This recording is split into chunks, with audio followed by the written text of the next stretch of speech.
Assalamualaikum warahmatullahi wabarakatuh. Kami dari kelompok 6 ingin mempresentasikan materi terkait siklus manajemen sumber daya manusia dan pengkajian. Perkenalkan, nama saya Cantika Lusianti. Nama saya Priscilla Bita Putri Manuhutu. Nama saya Syafira Siti Zahwa. Sistem manajemen pengetahuan, yaitu perangkat lunak yang menyimpan dan mengelola keahlian yang dimiliki oleh pegawai individu, sehingga pengetahuan tersebut dapat dibagikan dan digunakan oleh yang lain. Adapun sistem ERP atau Enterprise Resource Planning adalah sistem perangkat lunak yang dirancang untuk mengelola dan mengintegrasikan berbagai aspek bisnis seperti keuangan, produksi, dan sebagainya. Lalu peran ERP dalam penggajian yaitu 1. Menggabungkan MSDM dan penggajian. 2. Akuntan fokus pada sistem penggajian. 3. Proses penggajian batch atau harian, mingguan, bulanan. Dan 4. ERP memastikan informasi akurat, efisien, dan sesuai dengan regulasi.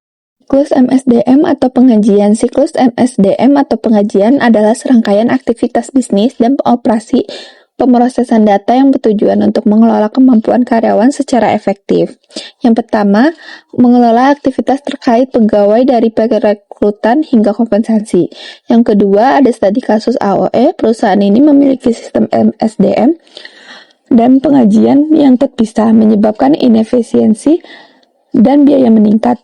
Yang ketiga, ada tujuan mengintegrasikan sistem ke dalam ERP untuk meningkatkan efisiensi dan efektivitas. Adapun tugas-tugas utama, yang pertama merekrutkan dan memperkerjakan karyawan baru. Yang kedua, pelatihan. Yang ketiga, penugasan pekerjaan. Yang keempat, kompensasi. Yang kelima, evaluasi kinerja. Yang keenam, mengeluarkan karyawan. Adapun ancaman dan pengendalian kunci. Ancaman data tidak akurat, pengungkapan informasi sensitif, dan merekrut pegawai yang tidak sesuai. Pengendalian, yang pertama pembatasan akses, hanya pegawai berwenang yang dapat mengubah data induk. Yang kedua, pemisahan tugas, pisahkan tugas pengrekrutan dan pengajian untuk mencegah penipuan. Yang ketiga, verifikasi, lakukan pengecekan latar belakang untuk pelamar. Yang keempat, enkripsi dan backup, lindungi data dengan enkripsi dan prosedur cadangan. Selanjutnya, aktivitas utama dan manfaat integrasi. Yang pertama, aktivitas itu 1. Memperbarui data induk, mengelola pengerubahan gaji dari pegawai. Yang kedua, validasi waktu, memastikan data jam kerja akurat. Yang ketiga, menyiapkan pengajian, menghitung gaji bersih. Yang keempat, mengeluarkan pembayaran gaji kepada pegawai. Yang keempat, mengelola pajak, pembayaran kewajiban pajak, dan potongan lainnya.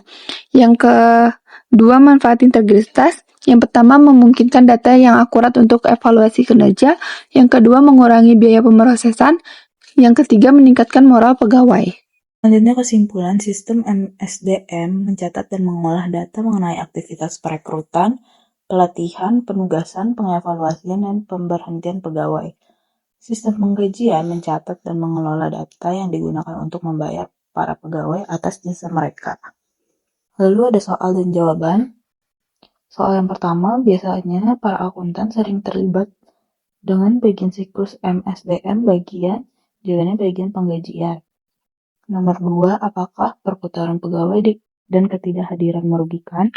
Jawabannya iya, karena perputaran pegawai memakan biaya 1,5 kali dari gaji pegawai yang keluar dan ketidakhadirannya meningkatkan biaya lembur dan perekrutan jangka pendek. Yang ketiga, dokumen apakah yang mencantumkan jumlah terkini dan total year to date gaji kotor, potongan, dan gaji bersih pegawai? Jawabannya laporan pendapatan. Yang keempat, ada pemrosesan secara online paling berguna untuk? Jawabannya membuat perubahan dalam pemilihan manfaat pegawai. Yang kelima, ada penggunaan biro jasa penggajian dan PEO memberikan manfaat apa?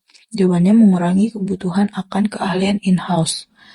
Yang keenam, ada prosedur pengendalian apakah yang paling efektif guna mendeteksi kesalahan dalam menyiapkan sebuah cek penggajian untuk pegawai baru sebelum cek tersebut didistribusikan? Jawabannya penggajian. Nomor 7, departemen apa yang seharusnya memiliki tanggung jawab untuk mengotorisasi perubahan tingkat pembayaran? Jawabannya MSDM. Nomor 8, untuk memaksimalkan efektivitas pengendalian internal terhadap penggajian, jabatan apa yang seharusnya bertanggung jawab untuk mendistribusikan cek gaji pegawai? Jawabannya sekretaris departemen. Yang ke-9, kemanakah seharusnya cek gaji yang tidak diakui atau diklaim dikembalikan? Jawabannya kasir. Yang terakhir, nomor 10, dokumen apa yang merupakan dokumen pendukung penting untuk mengotorisasi transfer dana ke rekening bank penggajian? Jawabannya daftar penggajian. Sekian dari kelompok kami, mohon maaf bila ada salah kata. Wassalamualaikum warahmatullahi wabarakatuh.